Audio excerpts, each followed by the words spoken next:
Welcome back to the Make Money Making Videos podcast. What's going on, people? Welcome back to the Make Money Making Videos podcast, episode number 12 with DeAndre K.O.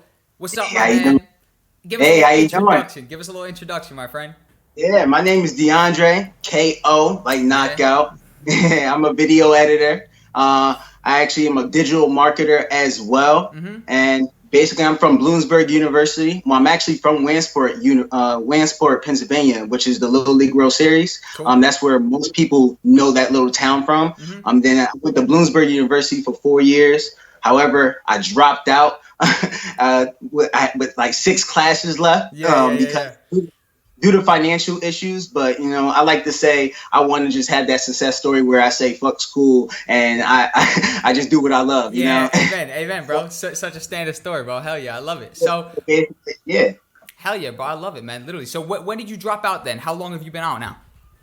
So about, I would say 3 years. I dropped out in 2016 due to financial issues, obviously. But I'm going to go back and get my finance degree. Cool. I actually get the amount of money that I need to pay for those credits. Nice. So you were there for finances, for financial kind of what's called classes or whatever.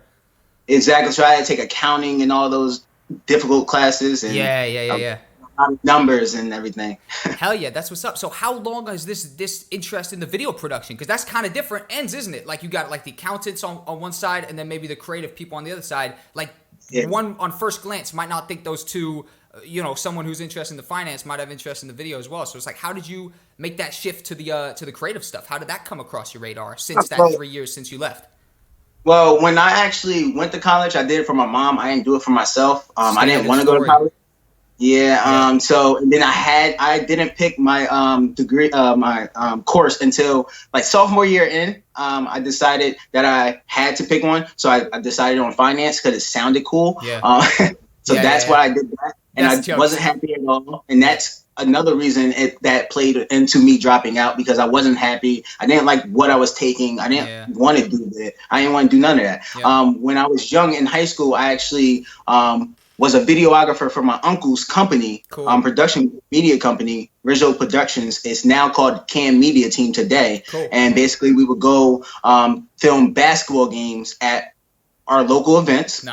Even me, I had to play basketball. I played basketball in high school, and he would film me, and I would go home and edit the videos and edit my teammates' videos as well and charge them for it. So, I mean, that I've been doing that since high school. But then I dropped, like when I went to college, I stopped all that because I wanted to, focus on college, and I was away from my hometown. So that's how I just did the finance thing, and I stopped all video production, everything. Like because it wasn't a passion of mine. It was a job. It was helping my uncle out. And then that's how, as I grew and actually found myself recently, I realized that, okay, this is what I like to do. This is what I love to do. And I've been doing it my whole life. Like, Crazy. Yeah. So you sort of almost got put in like a position where you could have kind of taken it for granted, almost like the video production thing is just like, oh, it's just a family business type of thing. Like the uncle owns a production company. We'll just go do these videos or whatever. That's very awesome. That's very awesome. So have you always been interested? Because obviously the way you found me was through finding my videos on the internet, right? So have you always been looking around trying to find sort of like ways to educate yourself? Because you're talking about you going to legitimate education. Like that's about as education as it gets, going to university for a finance degree, right? You know what I mean? Right? So have you always been into that kind of self-motivated education, which is essential in this field, like the YouTube videos, stuff like that? Yeah, so basically all my family is entrepreneurs. People I attract and I bring around happen to be entrepreneurs. Like my wife, she's actually a hairstylist. She didn't have a job ever since. She never had a job. She's been doing hair her whole life. And she actually went to Bloomsburg University with me, got a degree. She actually graduated, but didn't. She completed those last 6 classes, huh? She was like, F you, I'm completing mine. And then but she never used it at all. Never used her degree. She wanted to do what she loved, and that's what she did. And she's actually making a good amount of income by doing just about what she loves. So that's and then so basically I'm just self-motivated because of that, and I'm surrounding myself around people like-minded like me. Yep. And I've always been trying different ways to make money. I did Wake Up Now, the MLM, multi-level marketing company. Oh, cool. I did MCM, it was just so many different multi-level marketing companies that I did just because it was a way to get some money. I was always trying new things. I wasn't scared to do new things. Yeah. I was a salesman. I worked at Verizon, Comcast, Raymore and Flanagan, which is a high-end furniture store here in the United States. So I did a lot of selling, door-to-door sales. So I got that background as well. Okay. And so that's all transferable. I'm sure you've noticed how fucking that kind of get up and go sort of, that confidence to just put yourself out there in terms of turning up in businesses, cold emailing, cold calling, whatever. Yep. I'm sure you found the transferable sort of part of that to the video production. Exactly. That's how I'm able to do all this very easily and very fast because I know all the right steps to take, and I'm not sitting there asking questions. I'm actually doing action. I'm taking action. So, and how important do you think that is? All right. So I got a lot of questions. Just the nature. I'm not saying it's anything bad to you guys out there asking questions. Ask away. No such thing as a stupid question, right? But at what point you think you should do and ask questions later? You know what I mean? You know what I mean? Yeah, I know what you mean. Yeah, you should definitely put your foot in the water. Definitely make a mistake. I made plenty of mistakes that I am actually documenting because that is good content. Amazing. Gary Vee said it. Oh, Gary Vee actually said it. Yeah, we're big fans of Gary here on the channel, bro. That's for sure. We are. We got to document and create. So, exactly. So basically, that's what I'm doing. I'm making mistakes, and then when I make those mistakes, and then that's when I'm asking questions after I make those mistakes. And those are the learning lessons, dude. Like I'm 100%, what's it called, much better of a video editor than a videographer. So every shoot I go to where I'm shooting a video for a club or a gym or a music video, I'm always learning something. And a lot of the time, the biggest learning lessons is when something's not going right. Like that's actually a powerful moment right there. Exactly. I definitely agree. There's a lot of times where things didn't go right, where I'm missing a piece or I forgot something and it looks very unprofessional. And you just have to, that's where that sales guy came in because you got to calm your customer down, calm your client down, know what to say, just keep the conversation going and basically just get the job done at the end of the day. So 100%, that's how 100%. You get it done no matter what, right? So that's actually that for me has been a crucial part of my success. Is my just kind of a very kind of salesman-y type of energy. It's that kind of motivated, high energy type of approach, right? And I think how can you cultivate that, right? Because that right there is literally crucial in just my keenness, and I can tell it's worked and it's been an element for you as well, right? How can somebody cultivate that? Because there is, especially with the nature of remote freelancing, maybe us being the kind of rarity, like our type of personality trait is probably the rarity here. A lot of people might not be that extreme energy type of character in the remote freelancing type of sector, when you're applying for work on the internet, etc. So how could you cultivate that? Like, is there anything that pops in your mind you think, like, how could you cultivate that kind of more, I can't even put my finger on the exact words to use for it, but just that kind of get up and go type of energy, which for me, and I can tell for you, has been instrumental. So basically, you have to definitely have the motivation. You have to love what you do, and you have to have a why. You have to have a reason on why you gotta go out and do that. Purpose, right? Purpose. Purpose motivates you, and purpose motivates me. So my daughter, I had a daughter recently, so I have to, feed another person. And my wife is looking at me totally different if I'm not bringing in, some money because, like, we have to eat, we have to pay these bills. I'm not young anymore, so once you get a certain age, I say 18, you're a man or you're a woman. You're an adult. Like, so, and you have to go on your feet. You have to start knowing things that the schools are not teaching you, which is like taxes and stuff like that. It's very important to know. And basically, you just have to find your reason why you want to do this, and you have to go out and actually do it. You can't make excuses that it's raining. Just go out and make it happen and make it work. Man, that literally aligns so perfectly. I always say this to myself. I see either you want it and you're going to make it happen, or you don't want it and you're going to make an excuse. Exactly. It's that simple. It is that simple, bro. It is that simple. So you've had extensive experience with the actual hands-on real life freelancing for the videography from a younger age, shooting videos for basketball and stuff like that. Now, the Upwork side, the remote video editing side, right? That type of stuff. You had some pretty quick success with that as well, right? Do you want to say your story? That's kind of how we were introduced to each other, isn't it? You reaching out and saying, yeah, exactly.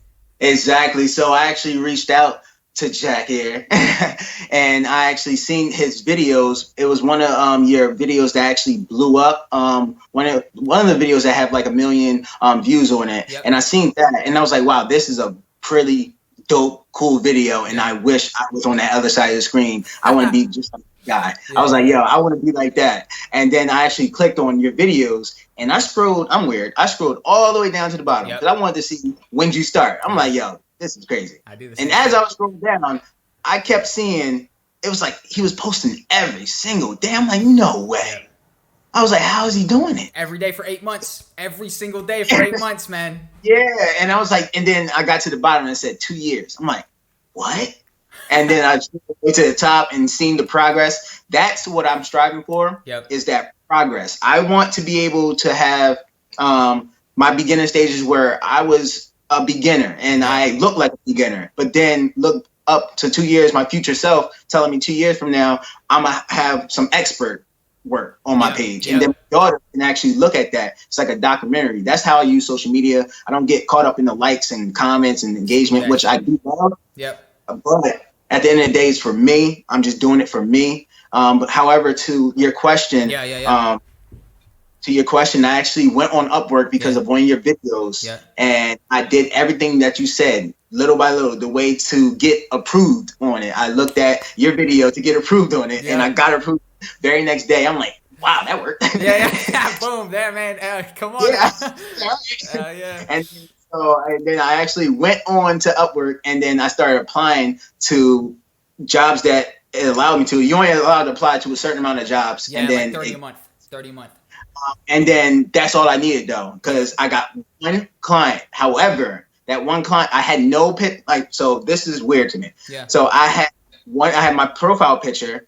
I had a little bit of my bio, but I had no previous work on my page. I didn't update my page. I didn't really do anything to my page. Yeah. So she was talking to me like, well, do you have any experience? Like, I don't see anything on your page.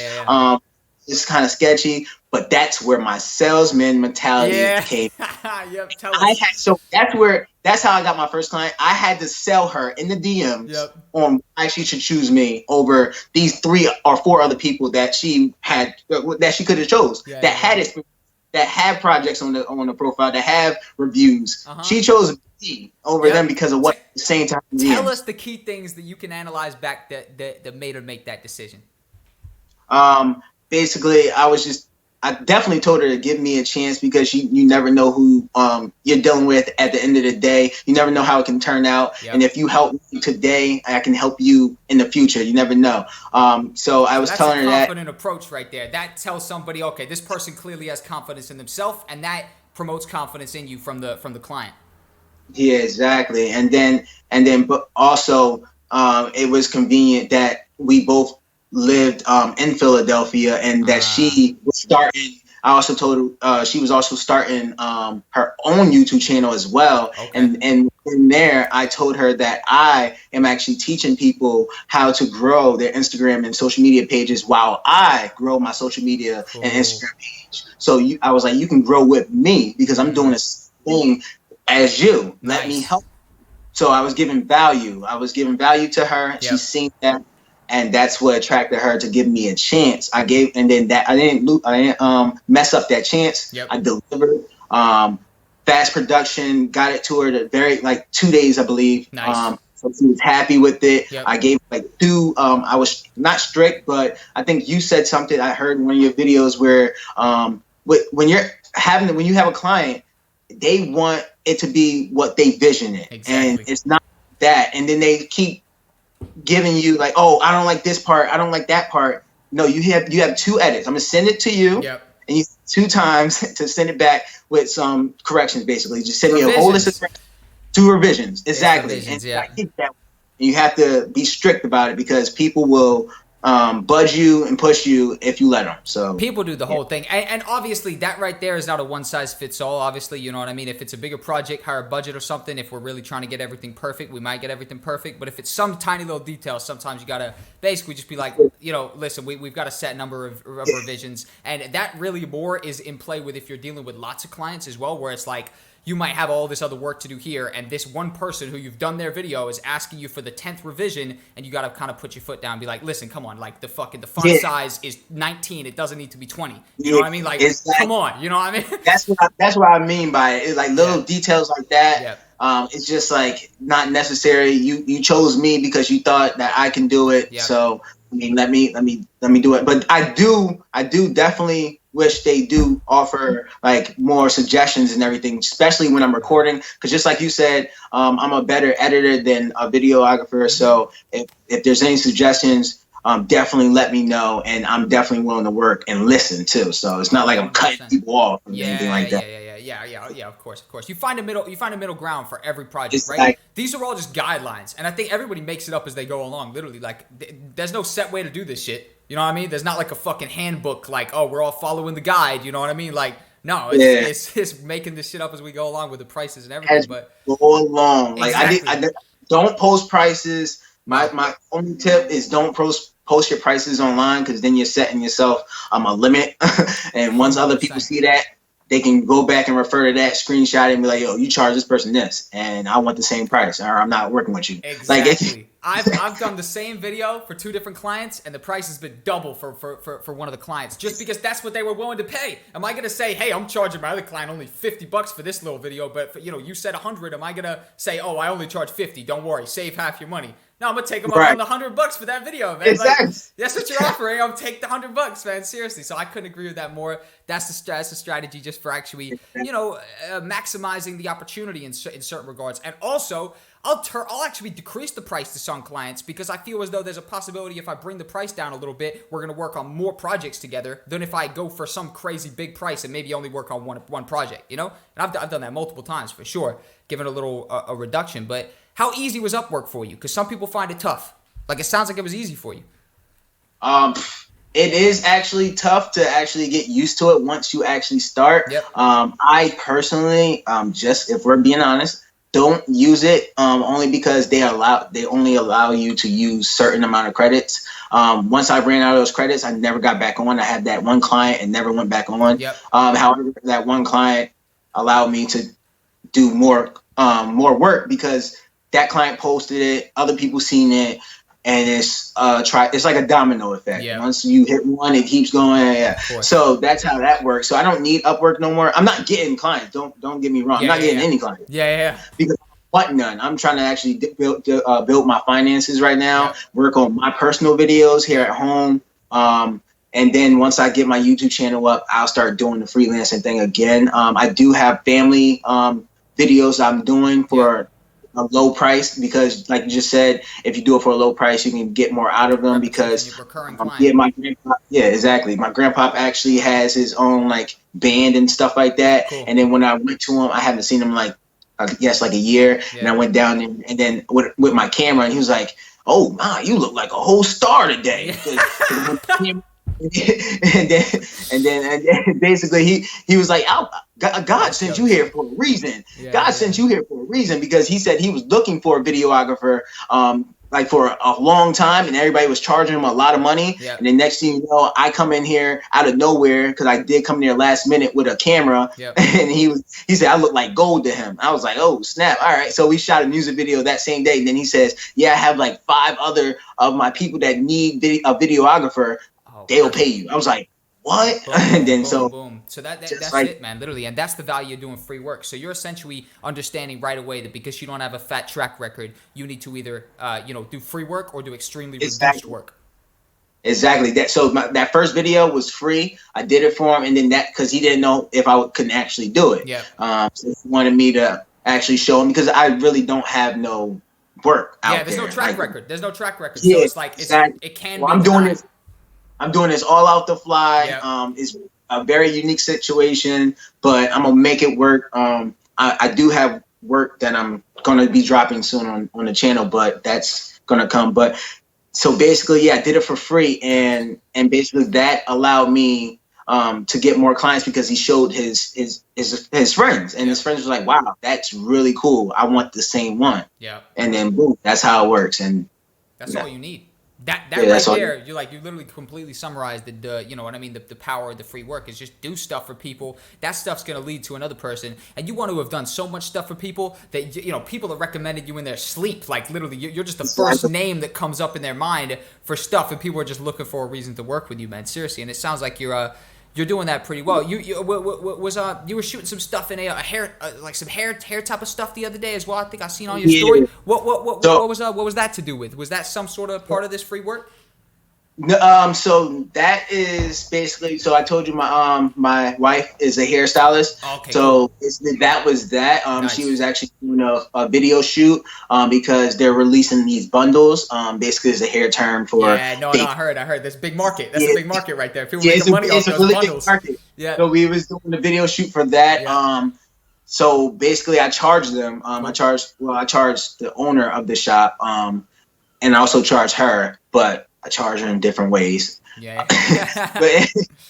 but yeah, so that was that. And it's really cool because I love helping her build her business, and that's what I actually did on Instagram. I actually made her a second Instagram page when we moved to Philadelphia because she didn't have any clients, no clients at all. Yeah. And what I did was make her a second Instagram page. I targeted the people within our area by using Instagram. There's a way to do it. It's really easy. Yeah. I can show you. And then basically I built an audience on that second page with new clients that never even heard of her. So she had her own page that she was doing. Yeah. And then I was getting her clients on this page that actually blew up better than her page. So then she got really, really big to the point where now she's booked every single day, at least 2 or 3 clients. Amazing. Like, not to put her business out there, but she's making a lot of money. And yeah, of course. And then some famous lady, her name's JMedia_ on Instagram. Yep. She actually hosts, I think MTV and TRL. She hosts that, and she's seen. I got one of the posts that I was posting on the second page on the Explorer page somehow. I guess she was clicking through and seen it, and then contacted that page, which I gave it a diamond, and then she actually came all the way to Philadelphia to get her hair done by her. Because where was she? Where was she? Where'd she drive over from? She is so she's all over the place. So she's on MTV and TRL. So she's all over the place. But she was based out of Philadelphia, so it was convenient that she worked out. Well, she's based out of Delaware. Yeah. Delaware is really close to Philadelphia, so she's based out of there. But basically, if you go on JMedia's page, you'll see that she's literally all over the place. So she's in LA, she's in Washington D.C., she's in Maryland. Yeah, she's everywhere. The show goes everywhere, doesn't it? Yeah. So she's everywhere doing hosting things like that. Yep. And then she actually, by her coming there, built a connection with her because now she was actually looking for a new hairstylist because the one she had actually got too big and just didn't have time to do her hair when she needed it.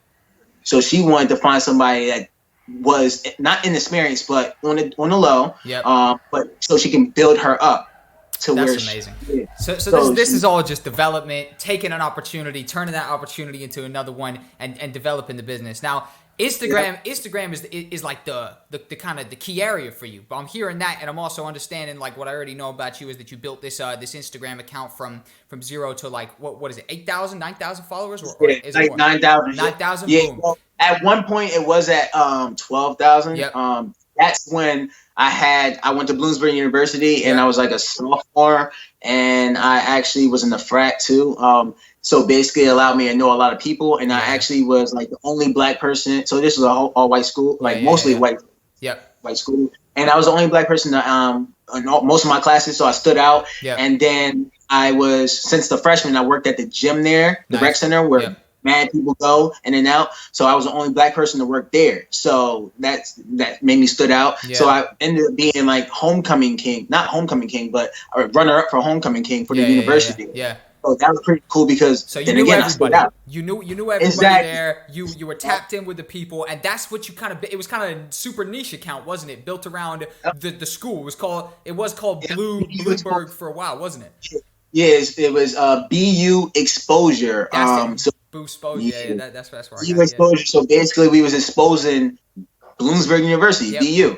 So basically all the students would send me in all their crazy footage because I always be posting crazy footage because my frat parties, I would throw mad crazy parties at my house. This was the go-to destination for this kind of school. Yeah, so everybody knew me for that, and then next thing you know, I kept posting it, and then people would send me stuff in, and I just post it, and then next thing you know, people start following it, and then it just blew up out of like over time, and next thing you know, I'm getting 5,000 views, all these engagements, and then next thing you know, I left.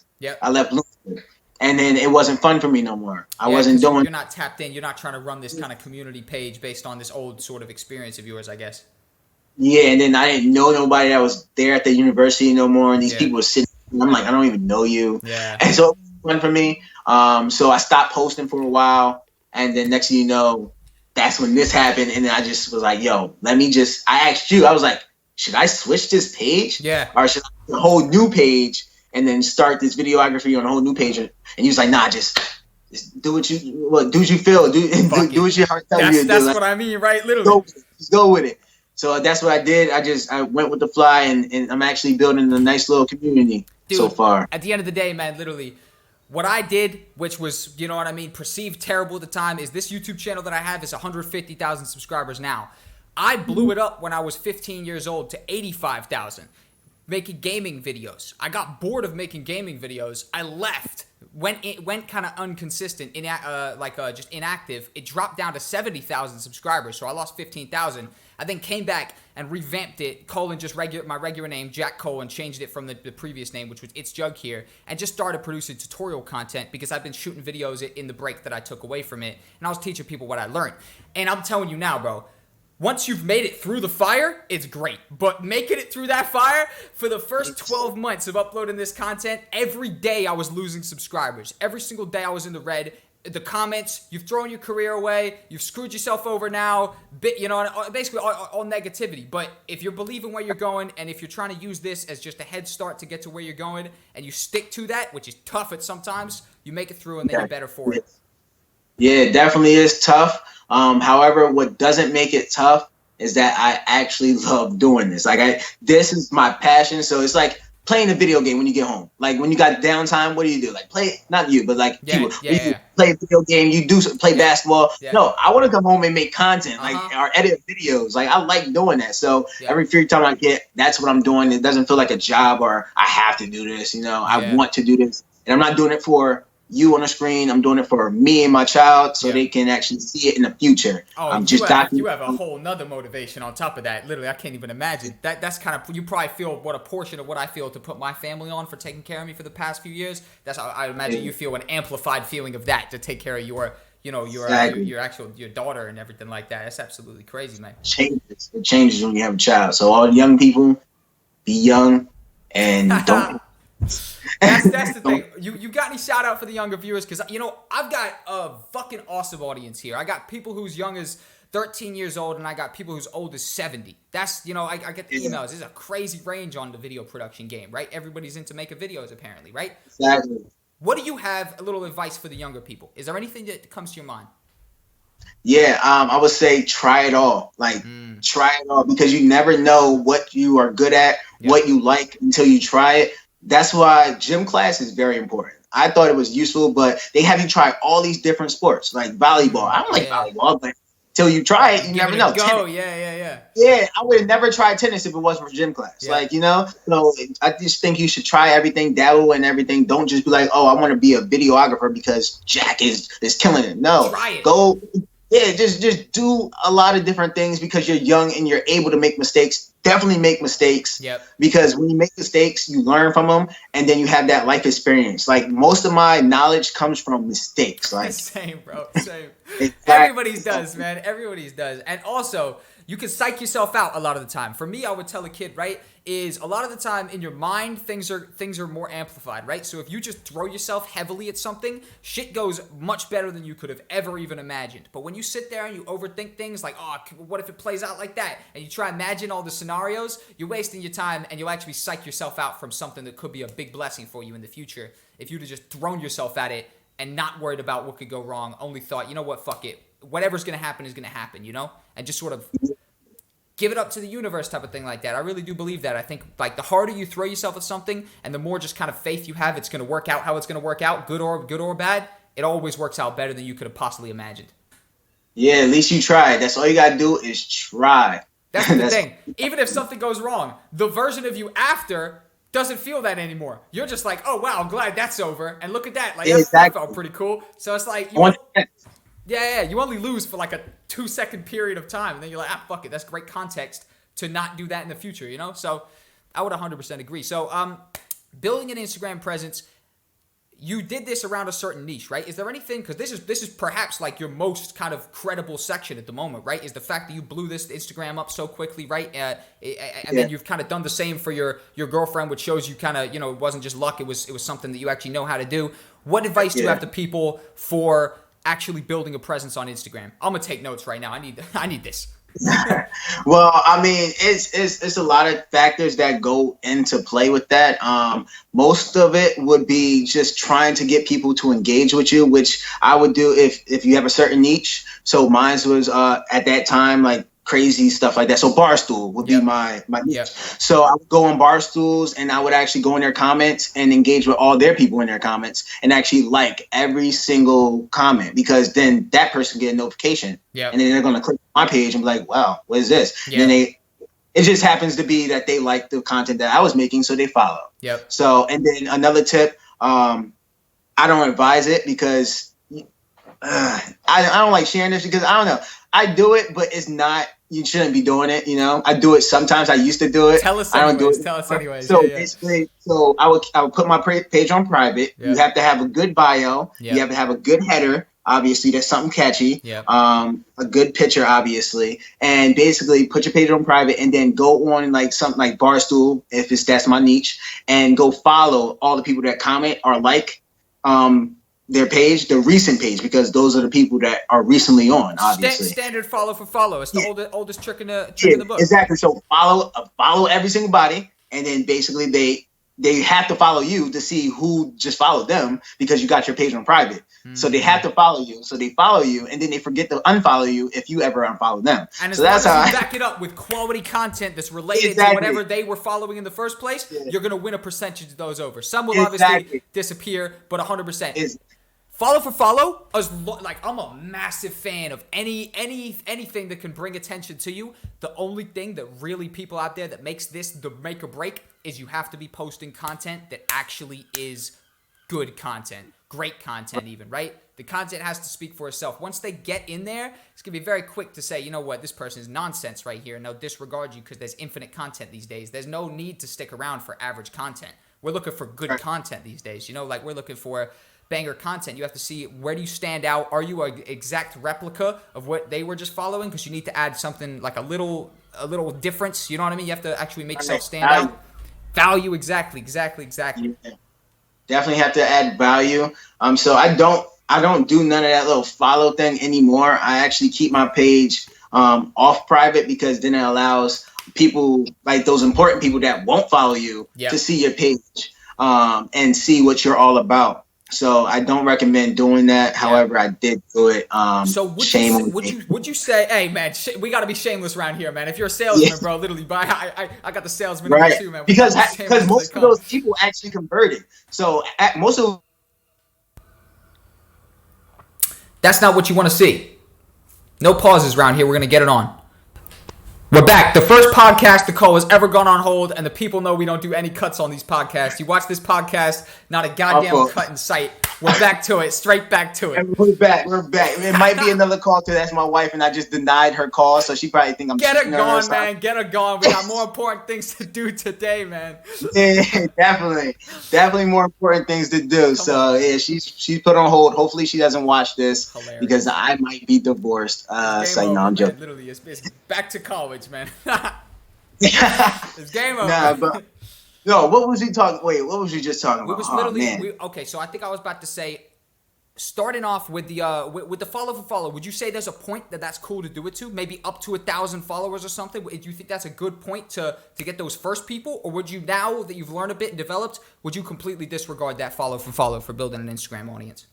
Yeah, if you're trying to actually do it for the likes and engagement, that is not the method to go, because those people are just going to follow and not know who you are, so they're not going to engage with you and they're not going to like your stuff. You're just going to have that follower. Yep. That's it. And it's and then the algorithm is going to just mess with you, and Instagram doesn't like that, so they're actually going to not show 20% of your followers your content. They might show like 15 because you're messing with the system. So I learned that. Hurt you. That's gonna hurt you. It's gonna hurt you if you do that. Instagram only shows 20% of your content to your followers. Basically, 20% of your followers see your content, and then if within the first hour that you post, if they engage with it a lot within the first hour, if they comment and like it, then Instagram will show it to 30% because she's getting that engagement. And then it goes to 40, and then it goes to the Explore page. Once it's on the Explore page, that's when, anybody.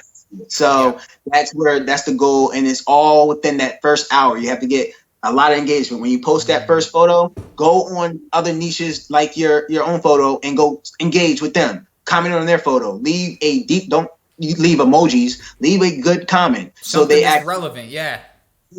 And then they'll actually click on your page and then see your first video and then engage with that as well, maybe. But it's all about taking chances, and it's all about doing it. If you don't do it and you only do 10, then hey, I'm doing 100. So there's someone out there doing way more than you. So you need to stop making excuses. How much of it is a numbers game, man? Because I tell people this all the time, man. Literally, it's like I used to wake up when I was fully getting into freelancing. I was just starting when I was 18 years old. I'm 20 right now. I turned 21 in 2 weeks. So I've been doing this for nearly 3 years now, right? But when I was starting, I was 18. I was hungry. I used to wake up. I used to apply to like every job you can apply. You know how we were talking earlier about Upwork and you can only apply to 30 jobs? I used to apply to 30 jobs, max out the account, make a new account the next day, apply to another 30 jobs, make a new account on the Wednesday, apply to another 30 jobs. And by the end of the week, I've got 4 or 5 clients, whatever, right? I got multiple people I'm working with, and now I'm a successful freelancer. And it's a numbers game, right? Like we're not necessarily better than the next person. We're just better at actually putting ourselves in the position to potentially win. So inevitably, we're going to catch one, right? That's the way I see it. So how much do you think is a numbers game? I think it's huge.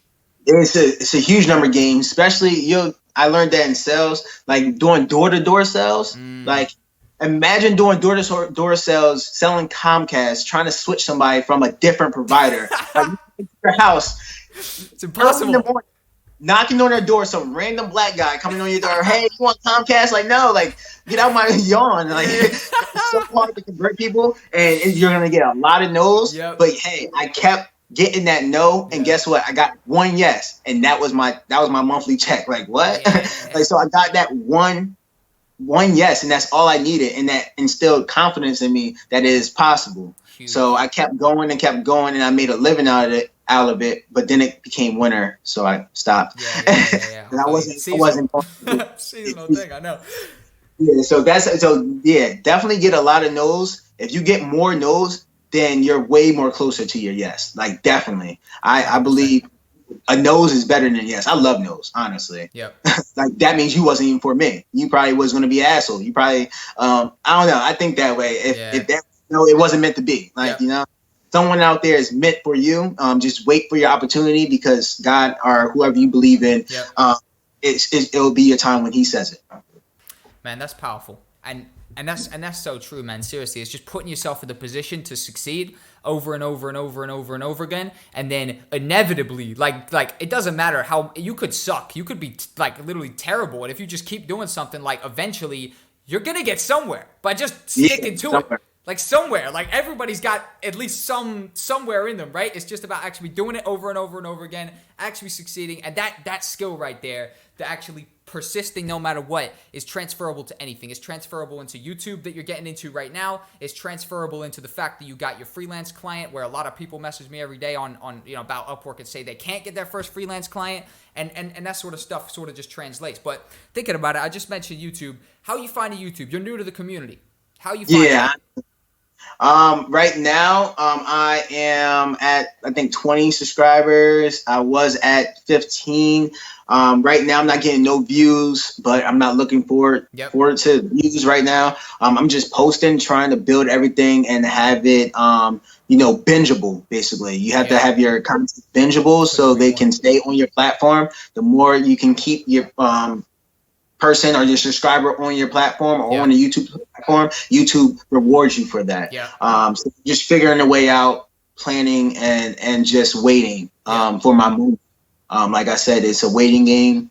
You're in line, like it's like a waiting list. Just think of it like a consistency game, man. Seriously, I made a video. That's what we're supposed to touch on. Yeah, we all do, but believe me, we're about to, and I'm bringing us in there now, man. Literally, with the YouTube channel, right? Consistency is the most important thing you can have. YouTube is literally a game of building channel authority, right? So when you upload one video, YouTube kind of understand, all right, cool, that this video, that then still don't really know what you're about because the next one could be different, the next one could be different. YouTube needs to understand what you're about, right? And it's all a robot. So you basically just need to upload shitloads of videos that are in a certain demographic, a certain niche, right? So for example, I've uploaded over 500 videos that are all video production tutorials based around video editing, videography, and how to make money making videos. YouTube, after all that time of building that catalog and building the channel authority where YouTube know what type of content I make, they now feel comfortable recommending my content, that's how you blow. You're only going to get so many views off your friends or off the search result or whatever. It's when YouTube understand the type of content you make and they start delivering it to the audience, that when you really start blowing up. And there's no cheat code to that. The only cheat code is just uploading videos as constantly as you can so that you can actually speed up the process of building that catalog, which lets the YouTube robot know, all right, cool. You know what I mean? Jack makes tutorials. We know people over here watch him. Let's serve Jack's tutorials to these people who watch him. Boom. And then you start going up, right? And that's literally it. But the consistency is the crucialest part of that, is actually being consistent with the uploads and stuff like that and not seeing results. I'm telling you, like, I've uploaded a YouTube video every single day for 8 months. Every single day. I think maybe 9 months now, something like that. Who knows? Nearly a full year of uploading every single day. There was portions where I went daily before that, like a 30-day streak or whatever, you know what I mean? But the past 8 months has really been crucial, and it's no word of a lie that I've seen the most growth I've ever seen on YouTube in this 8-month period of uploading every single day. And it's not a coincidence, you know what I mean? Yeah, that's what I'm saying. So it's really all about taking it day by day, little by little. So with me, I'm starting weekly content because I'm not there to a daily. I have no purpose for it. You have a purpose because you hit that threshold where you have 1,000 subscribers, you have 4,000 watched hours. So now you can optimize your channel and get, Google AdSense and stuff like that. So you can start making, money off of ads. Huge contributing factor, huge motivating factor. When you see money going up on the screen, okay, the more videos I upload, the more money I'm going to make. And then that can be a business in itself. Next to the freelancing, wonderful. That's obviously a motivating factor as well. Yeah, exactly. So then, so until that point, I'm just going to do every Tuesday, I'll be dropping a video. Cool. However, it's hard staying consistent. I'm not good at it. Yep. I just take it little by little. Sometimes I fall off, but I try so hard to pick it right back up. And I was like, I'm not going to stop. Like, I can't stop. Talk about that. Know why? It's not the end of the world when you mess up. It's not the end of the world when you slip up on that streak. It just matters that you get the next one up and you just continue again. You start the streak again. All right, cool. You did 4 weeks in a row and then you missed one. That's not the end of the world. A lot of people will actually cripple themselves by that situation and just stop. Exactly. Miss the 6th week. That's cool. Get the 7th. Great. Now you're back on track.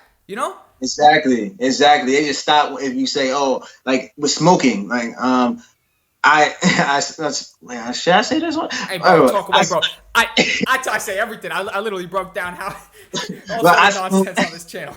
I'm not telling you what I smoke, but I smoke, and then basically I used to smoke a lot, and basically I want to stop smoking. Yeah. I'm not going to completely be like, okay, I'm not smoking no more. No, I'm just going to cut down on how much I smoke. Mm-hmm. So I'm slowing down to eventually where I come to a point where I'm like, all right, I don't need to smoke no more. Like, so basically it's all about staying to it, take it little by little, don't rush the process, and just don't give up. If you don't give up, you can always be consistent because you have your whole life. So 100%. And like, I really do think like the only thing that can actually, I don't think failure is real. Because not in this sort of self-made stuff. Like failure could be real is like if you didn't train hard enough for the race, now you didn't win the race. You know what I mean? I get that, but with this sort of stuff, with the kind of entrepreneurial side of stuff, you cannot fail. Like you will go as far as you are good enough to go. That like, and there, everybody has a distance that they can go, right? We don't actually know. The only way we can figure that out is by keep doing it. But the only thing that can stop you from getting all the way to the end of that distance is literally just by you deciding to stop. Like that's the only no one's gonna physically come and hold you down and fucking chain you to your chair and be like, there you go, you failed now, buddy. Like you can't go anywhere.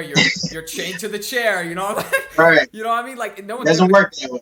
Exactly. No one's gonna come do that. So the only thing that can ever stop you is just fucking stopping. You know, is actually being like, oh, you know, demotivating yourself, and that's why a lot of that positive self-talk comes in and having a purpose to work for. You're saying you've got a purpose, right, with your family. For me, family's a massive purpose for me as well. Wanted to build a better life, not necessarily coming from loads of money, etc. And you know, me being kind of, you know, earning a lot of money compared to my family and wanted to have a better life for us, etc. Right? So these things being purposes, being kind of North Stars. I don't even know if I'm using that correct. I think I am. That North Star that you're kind of coming towards. You know what I mean? Those are crucial. Yeah. So I think that positive self-talk in your mind, having a positive purpose is crucial as well to stick to that goal. Yep, and being positive, and no matter if things are going wrong, like literally stay positive, because there's a reason why things are happening that way. Yep. It's like there's so many stories that I have where things just went way left, and next thing you know, it was right. Like I was like, what? Like that's why that happened. So you have to just think back and just stay calm, because things happen to everybody. Everyone's dealing with something. Like literally, you're not the only one that has been. Definitely not. Far from it. But it looks like his girl's calling him again. It's all good. We're not trying to get him in trouble. No cuts around here, people. The realest podcast you'll ever find on the internet. Aside from if you find a realer one, then you could be like, Jackie, this is fucking not real at all. Get out of here. These guys are real. And link it to me, because I'd like to take notes, because I'm trying to create a pretty real environment. It's all good, bro. We're back. I had to take that one. Nah, it's all good. You don't want to keep hitting him with it. You don't want to get off, man, with a blown up phone at the end of the day. Right. I was gonna come home. It was gonna be blown up. I bet it would have been. Whole different story. All right. Oh man, hell yeah, bro. Well, I'll tell you, man. I'll tell you. Nah. Literally, it throws it off. I'm trying to think, man. I'm trying to think. What haven't we covered, man? We've covered videography. We covered remote video editing. The building of the Instagram, which is super relevant to people. Building up the YouTube channel, everything like that. Positive mental talk, staying positive, I think, is where we ended it off.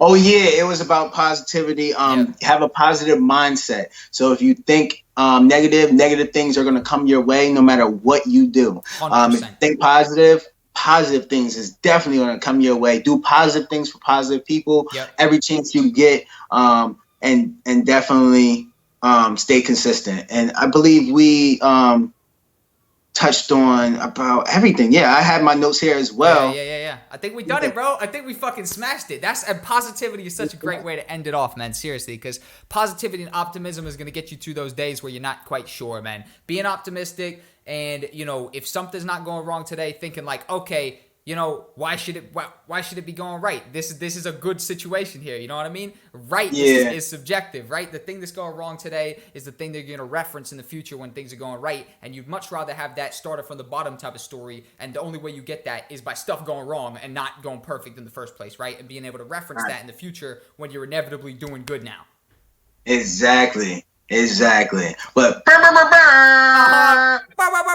air horn it up. You already know. We got an announcement to make. We got I got a little exclusive. Yeah. So something I'm trying to get into is to get out of my comfort zone and get out of my shell, because that's one thing you have to do with starting this. Because I was shy getting in front of this camera. I'm still shy. Yep. I just made a video before this video, and I was stuttering. I tried to do one take. I did like 50 takes. Yep. So I had to cut them up so they look perfect. Have us in the best of us, my friend. It's all good, bro. So when you see my video and you think it's all perfect, nah, I messed up 1,000 times. It's a process, man. Seriously. So I can't tell you how much of a process it's been to get to the point where I could just go one take. I've been recording videos of myself since I was 10 years old, man. I would advise everybody the only way you get better is by doing it more. Yeah, exactly. And something I'm trying to do is go to business. Like I have this camera now. Cool.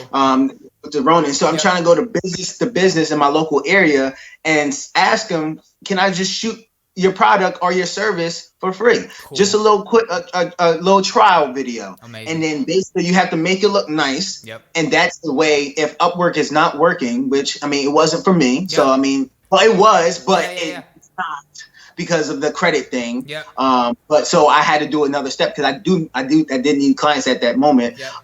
And so you go to business and tell them, I'll record this for free right now. Bring your camera. Don't just not bring your camera and say, I'll come back.